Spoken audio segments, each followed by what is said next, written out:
Bun, trecem la fecioarele noastre frumoase, dragii mei, voi, cei care știți că aveți ascendent fecioară sau gradul 1 și 2 aici în berbec vă cad în casa 8-a, dacă nu cunoașteți harta natală, asta e și sunteți doar persoane care v-ați născut în zodia fecioarei, puteți să ascultați, puteți să găsiți anumite ghidări, să spunem așa. Stai să mai bag calculatorul la încărcat că nu mai are baterie. În fine, la voi, aici vorbim despre intrarea lui Saturn și Neptun în casa voastră a 8-a, casa cea mai intimă din punct de vedere intim. Da? Aici se află, hai să spunem așa, mm, tot ceea ce noi încercăm să rămână intim la nivel de, să rămână la nivel de intimitate într-un fel sau altul, fiind vorba despre energia berbecului în introducere, cei care nu ați văzut, cu toate că într-adevăr este lungă, o oră și ceva am vorbit acolo, însă am explicat semnele zodiacale care sunt implicate în această perioadă și planetele care sunt implicate, atât pe fațetă pozitivă cât și pe fațetă negativă, ca voi să puteți să um, vedeți care poate fi dinamica în ceea ce vă privește. Aici vorbim despre energia brebecului în casa 8-a, este vorba despre o energie extrem de individualistă în ceea ce privește partea lui sau viața lui privată, secretă, într-un fel sau altul.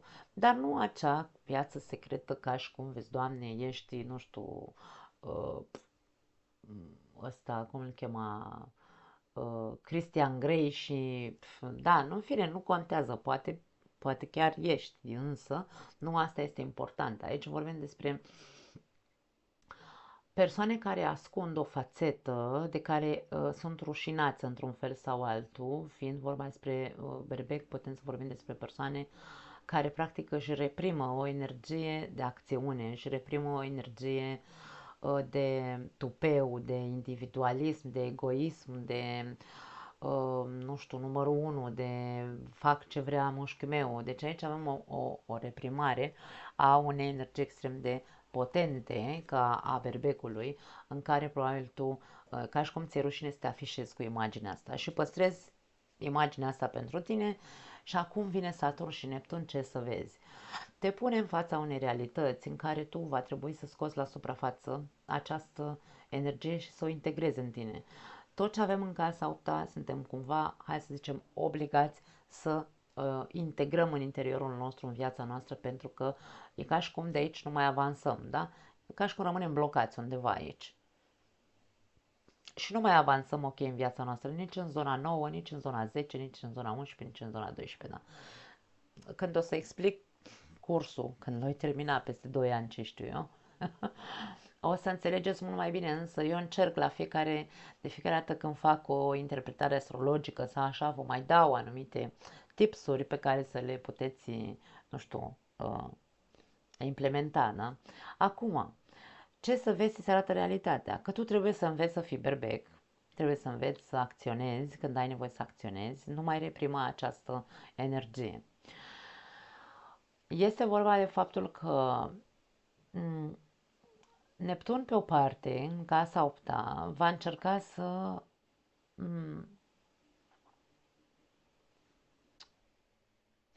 hai să numim așa, îmi vine să zic să mușamalizeze, nu știu de ce, îmi vine să zic să mușamalizeze, să dizolve această, dar nu e de mușamalizat, ci este despre a-ți dizolva acest secret, dacă vrei. E ca și cum nu vei mai putea, tu vei simți, nu că vine planeta să te țină pe loc, tu vei simți în interiorul tău foarte profund nevoia de a te exprima. Ideea care este că un berbec reprimat, da, o energie de berbec reprimat, poate exploda și poate, pentru că berbecul este considerat a fi războinic, da? El e pe acțiune, el e pe mă duc cu capul înainte. Și aici e vorba despre asta. În momentul în care tu vei simți presiunea, pentru că vei simți presiune, sau deja poate o simți, când simt presiunea, când mă apucă nervii, pentru că e casa Scorpionului și Scorpionul e guvernat de Pluton și vorbim aici despre o amestecătură de energii în care ești ca un vulcan care când explodezi poți să ajungi să faci moarte de om între ghilimele, bineînțeles. Și aici este unde intervine Saturn și Neptun să-ți arate pericolul acțiunilor tale pe care le reprimi. Pentru că atunci când ți se umple paharul sau atunci când dai pe din afară, e posibil să fie periculos. Periculos pentru tine, periculos pentru alții, da? Vine să te sprijine într-un fel sau altul aceste două planete ca să integrezi cu adevărat această energie într-un mod sănătos. Să o eliberezi, pentru că este o casă de eliberare, să o eliberezi însă într-un mod sănătos, compasiv, uh, asumat de acțiunile pe care le face, da? Pentru unii dintre voi, atenție, pentru că e casa 8 poate să facă referință sau se referă și la o, un parteneriat sau o colaborare pe care tu o ai, o colaborare foarte strânsă. Poate fi partenerul de viață, pentru că e casa în care noi încercăm să ne fuzionăm cu celălalt, da? Pentru cei care aveți probabil, nu, cu siguranță, doar pentru cei care aveți o relație de genul ăsta sau o relație de colaborare cu un, nu știu, un asociat sau ceva de genul, putem să vorbim aici despre o nouă structură în relația voastră, integrarea și a, de ce nu, un fel de fuziune, nu știu dacă există fraza sau, mă rog, expresia fuziune dizolvată, nu știu dacă se poate înțelege ceva, ca și cum cunoști în profunzime sau încercați să vă cunoașteți în profunzime unul pe celălalt, cu bune și cu rele, și să vă structurați acea fuziune din voi, dizolvând toate acele probleme pe care le aveați din cauza acestei energii ascunse, ca și cum m-am abținut de multe ori să nu-i dau două în gură lui nevastă mea, de exemplu, da, acum glumesc și eu ca omul, dar cam asta este, da, deci ca și cum tu te-ai ținut în frâu, însă acum e ca și cum, ok, hai să vedem, că parcă energia se schimbă, da. Poate fi. Pentru alții dintre voi poate fi o ruptură, e ca și cum, ba, nu mai îmi trebuie, nu mai stau să tac și înghit, să nu știu ce, și aici cu Saturn și cu Neptun mă responsabilizez pentru partea mea de relație. În sfârșit am curaj să zic, gata, până aici a durat relația noastră și nu mai îmi trebuiești, da? Poate fi și asta, energiile depinde de fiecare dintre voi ce trăiți. Din punct de vedere al lui Jupiter, care a stat în casa ta a 10-a timp de un an de zile sau în ultimul an, putem să vorbim despre o ascensiune din punct de vedere al jobului. Poate, nu știu, uite, în profesia ta ai făcut mai mulți bani în această perioadă sau ai avut două proiecte sau un job și un proiect. Au mers mai bine lucrurile, ai învățat o grămadă de lucruri. Despre ce? Despre, nu știu, uite, ți-ai pus mintea la contribuție. Ai învățat lucruri în legătură cu tehnologia sau ai implementat tehnologia la tine la job. Poate fi și asta, nu contează. Tu sau în afacerea ta, poate ai o afacere, da? Acum Jupiter se mută în casa 11-a. Aici vorbim despre o casă, aici cu racul pe casa 11-a poate fi o casă așa,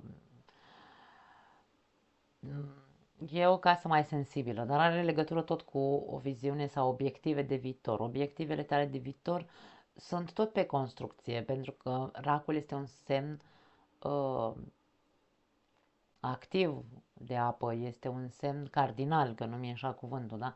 Deci vorbim despre tot a face lucruri de viitor. Jupiter activează,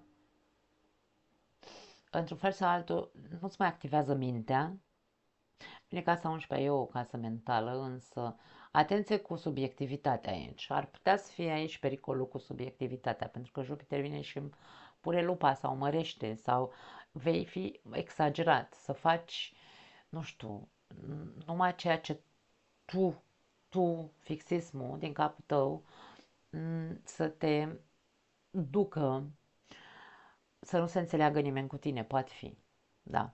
Adică nimeni nu poate să schimbe părerea aici. Acum avem tensiune între Saturn, Neptun și Jupiter. Saturn cere asumare, Saturn îți va arăta o realitate. Da. Ai reprimată energia berbecului în tine și poți deveni agresiv și violent. Și pentru că ai ideile tale de viitor fixiste și subiective. Atenție, poate exista un conflict între tine și un angajat, între tine și un colaborator, între tine și un partener, pentru că nu împărțiți aceeași viziune. Fiecare vede în felul lui cum stau lucrurile. Insist, la fel cum am zis la toate zodiile, să nu se acționeze sau să se evite perioada asta până pe 13 iulie, cel puțin 15, hai să zicem 15, până pe 15 iulie, luna viitoare, să nu intrați în conflict în idei fixiste sau subiective cu o altă persoană. Mi-e indiferent cine e persoana aia, că e partener de viață, că e un șef, că e un angajat, că e un... nu contează. Pentru că nu va ieși bine aici, fiecare dintre voi probabil o va ține pe a lui și nu veți ajunge la nicio concluzie. După 13 iulie, probabil că veți reuși să negociați într-un fel sau altul.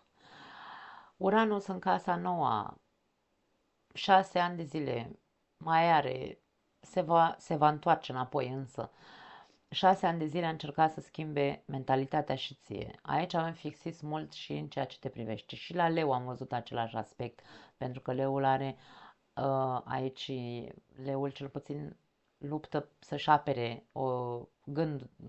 părerile, însă aici e vorba de foarte multă căpoșenie, ca și cum, știu, nu vă place cuvântul căpoșenie, au fost în zodia Fecioară, au fost persoane care mi-au zis, mai zice așa că e urât, sună urât, da, e căpoșenie, na. Așa. Aici vorbim despre încăpățânare foarte mult în ceea ce te privește și Uranus a încercat să-ți schimbe modul așa că poți în care tu zici, nu domne, așa e, cum zic eu, nu domne, eu cred în asta, dacă că eu când am în credință, da, aici, eu, tu, toată lumea în casa nouă, fiecare în casa lui nouă, depinde ce semn zodiacal are aici, așa sunt credințele lui. Și Taurul aduce credințe de cum cred eu, așa este, pentru că e fixist, e un semn fix, de pământ, cu picioarele pe pământ. Când Taurul crede cu adevărat, nu Taurul ca zodie sau ca persoană, ci Taurul din casa ta a noua. Când Taurul, pentru că tu gândești ca un Taur acolo, da? Despre viață și despre, da? Credințele tale sunt ca a unui Taur. Când tu ai acumulat suficient de multe credințe care pentru tine reprezintă adevărul tău, asta se află în casa nouă, adevărul nostru, și nu are nimeni nicio șansă să-ți schimbe adevărul tău, Uranus timp de 6 ani de zile probabil că uite așa, te-a făcut. Te-a perpelit și pe o parte și pe alta, pentru că nu i-a rămas altceva de făcut. Nu a putut să-ți schimbe nimeni viziunea, nu a putut să schimbe nimeni ideile, nu, poate că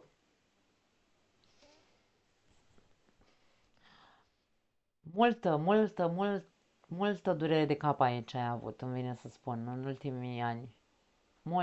Multe dureri de cap, poate, de ce nu chiar fizic, da? Și în ceea ce privește berbecul, pot fi foarte multe dureri de cap. Dacă din punct de vedere al sănătății, într-un fel sau altul, nu e o casă a sănătății, casa 8, însă e o casă de apă. Dacă ai foarte mari dureri de cap aici sau au început deja dureri de cap, e clar că aici tensiunea asta ar trebui să începi să le vezi. Saturn vrea să arate, uite, atenție, atenție. Și aici, din nou, cu Uranus, același lucru. Ai avut parte de surpriză peste surpriză. Acum Uranus se pregătește să intre în casa ta a 10-a, casa a 10, casă cariere, a profesiei. Te părăsește Jupiter, intră Uranus. Uranus cere schimbare în ceea ce privește modul dual în care acționezi la locul de muncă. Ori tu, pentru că ești nehotărât și nu știi, vrei jobul ăsta sau nu-l vrei, îți place cariera în care profesezi sau nu, sau profesia ta, îți place cum merge firma ta în cazul în care ai o firmă. Uranus vine să zdruncine zona carierei, a imaginii tale aici, reputația ta va fi pusă în joc într-un fel sau altul când va intra Uranus aici. Nu știu dacă neapărat pe negativ. Aici depinde pentru fiecare dintre voi, pentru că unii dintre voi poate chiar ați făcut o muncă foarte bună cu voi înși și aici se schimbă în totalitate, reputația ta o să fie super ok, pentru că e o casă, cea mai înaltă casă, casa 10, casa vârfului, da? Depinde. Eu nu pot să spun aici că tot ceea ce zic se va întâmpla așa uh, și că este așa pentru fiecare dintre voi. De-aia am zis și la început. Luați-vă hărțile natale lângă voi ca să vedeți unde vă regăsiți și ce aspecte, ce simțiți voi că s-a activat deja în viața voastră. Acum, avem Marte în casa 12-a. Marte în casa 12-a, indiferent că stă în leu aici, că e leu aici, casa 12, a 12 este o casă ascunsă sau este o casă introvertită, dacă vrei. Marte în casa 12-a este pasiv-agresiv, îmi e indiferent că e în leu. Leul poate acționa ca energie, leul iese în evidență și se autoafirmă, da, cu energia lui Marte, cum se simte activat. Tu ești activat aici. Poate că tu nu ești conștient de faptul că ai o energie pasiv-agresivă cu anumite momente de răbuvniri în care ataci practic, direct cumva așa, vine să spun, la jugulară. Marte în leu atacă la jugulară, însă aici e cumva pe ascuns. E o casă a reprimărilor aici, casa 12, e o casă de finaluri, mai e puțin și pleacă Marte din această casă, însă aici s-a întâmplat, pe casa 11, casa 12 Marte, de pe 6 decembrie 2024 se plimbă între Rac și Leu.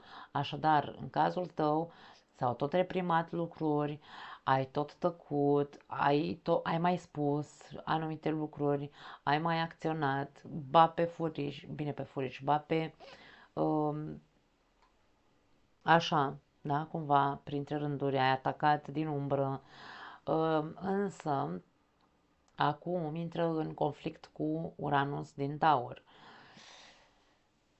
Acțiunea sau dorința ta de a te elibera de ceva, doar tu știi ce simți aici în casa 12, da? De a finaliza ceva, pentru că e o casă de finaluri. Dorința ta de a face acest lucru intră în conflict cu părerea ta dacă o fi bine sau nu o fi bine. Pentru că tu ai aici o credință fixă, fixistă. Dacă tu vei crede că este, nu știu, uite, în numele libertății, în numele credinței mele, atac, aici vorbim, poate fi pe negativ, poate fi pe pozitiv, habar n-am. Nu sunt cititoare în stele, doar încerc să interpretez niște simboluri. Poate fi pentru unii dintre voi, poate fi eliberator și să se termine un ciclu odată pentru, bine, odată pentru totdeauna, să se termine ea, o tensiune, da? În această perioadă, pentru că Marte mai are câteva zile, pe 17 iunie pleacă din Leu, poate fi. Poate fi eliberator, sănătos, chiar. Depinde de fiecare dintre voi. Luna plină din Săgetător vă cade în casa patra, în zona familiei, în zona clanului vostru, da? Casă. Poate că unii dintre voi, de ce nu aici, puteți să, în sfârșit, să încheiați un contract. Poate v-ați tot chinuit de 6 luni de zile să găsiți casa visurilor voastre, să găsiți, nu știu, banca care să vă dea creditul. Ar putea în această perioadă să iasă într-adevăr cu bine, da? Pentru alții dintre voi se pune lumina, într-un fel sau altul, pe zona casei. Poate te vei retrage mai mult să stai acasă. Nu știu dacă e vorba de stat pe degeaba. E vorba de a face activități acasă, îmi vine să spun, că săgetătorul nu stă. A fi mai activ însă acasă. Faci totul cumva mai intim. Sau cel puțin, mă rog, 2 zile, 3 zile cel puțin vei sta mai potolită, începând cu luna plină de pe 11, da? 11, 12, 10, 13 aș spune că este efectul într-un fel sau altul mai puternic, da? Din punct de vedere al lunii noi, pentru că uit după aia să vorbesc de luna nouă, din Rac, va avea loc în Rac, în casa ta 11-a. Luna nouă în Rac este luna nouă este un nou început întotdeauna. Încercăm să punem o sămânță de intenție pentru că avem un obiectiv și aici tu ai un obiectiv. Casa 11 este despre obiective de viitor. Ce obiective de viitor ai? Ceva ce vrea sufletul tău, pentru că aici vorbim despre emoțiile tale. Ascultă-ți emoțiile sau sufletul. Ce vrea sufletul tău să aibă pe viitor în viața lui, să obțină. Pune primele semințe de intenții. Nu știi cum să pui, nu știu, fă-ți o listă de priorități. Ești fecioară, trebuie să știi să-ți faci listă de priorități. Fă-ți o listă de priorități și spui, ok, începând de mâine mă pun și îmi fac lista. Ce vreau să am peste 15 ani, nu contează, 10 ani, 6 luni. Încet, încet vei vedea. Dacă tu te ții de această intenție și o alimentezi, bineînțeles că n-ai cum doar să spui că vrei ceva și să nu faci, peste 6 luni vei începe să vezi cum prinde rădăcini. Da? Așadar, ce să zic, eu vă animez să o faceți. Pluto intră, sau mă rog, a intrat, acum este în retrogradare în casa ta a 6-a. Pluto în casa 6-a, casa 6 aparține Fecioarei, da? În casa ta. Casa 6 este o casă a sănătății, a muncii sau, mă rog, a jobului pe care îl avem. Este casa rutinei de zi cu zi. Este o casă de depurare și de eficiență și de disciplină. Pluto vine aici în primul rând, având vărsătorul în această casă, pare că ești destul de rebel în ceea ce privește sau inovator în ceea ce privește jobul sau, mă rog, munca. Acum eu nu zic că nu, poate creativ, ești foarte creativ, poate fi și asta, da? Eu nu zic că toate fecioarele sunt rebeli la locul de muncă. Pot fi unii foarte rebeli, alții foarte creativi, alții foarte, poate au un job creativ, de ce nu? Alții foarte ciudați. Bine, ciudați nu la nivel de nebuni sau eu știu, nu, excentrici, da? Că despre asta e vorba cu vărsătorul. Acum Pluto intră în vărsător ca să ce? Ca să distrugă ceea ce nu e ok pentru tine și pentru cei din jurul tău, pentru că și Pluto este o planetă care se referă la uh, colectiv și casa 6 este o casă de servicii, așadar tot ceea ce nu e în beneficiu tău și a celorlalți, aici Pluto va distruge într-un fel sau altul. Dacă ești rebel și acum ai o muncă, mâine nu mai ai sau ce știu, chestii de genul poate să fie. Sau acum creezi ceva și după aia nu-ți mai convine sau, da? Deci tot ce nu este eficient, aș spune să zicem cuvântul eficient, și unde nu există o disciplină, Pluto, într-un fel sau altul, va impune disciplina, va impune eficiența, va trebui să înveți cu binele sau cu răul. Viața întotdeauna încearcă să ne schimbe și viața întotdeauna încearcă să ne dea evenimente, așa, eu le zic palme peste ochi câteodată, ca să ce? Să ne trezim și să facem ce e bine pentru noi. De multe ori învățăm doar în momentul în care viața ne dă un șut în fund ca să facem un pas înainte. Este vorba despre o schimbare foarte radicală, profundă, care se va întâmpla în casa ta a șasea.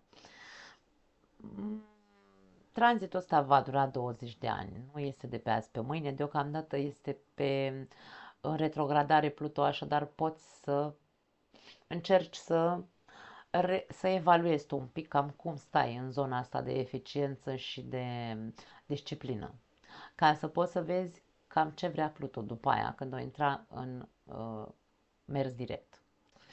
Cam asta e, dragii mei, ce să zic, mai mult de atât nu aș putea să spun altceva.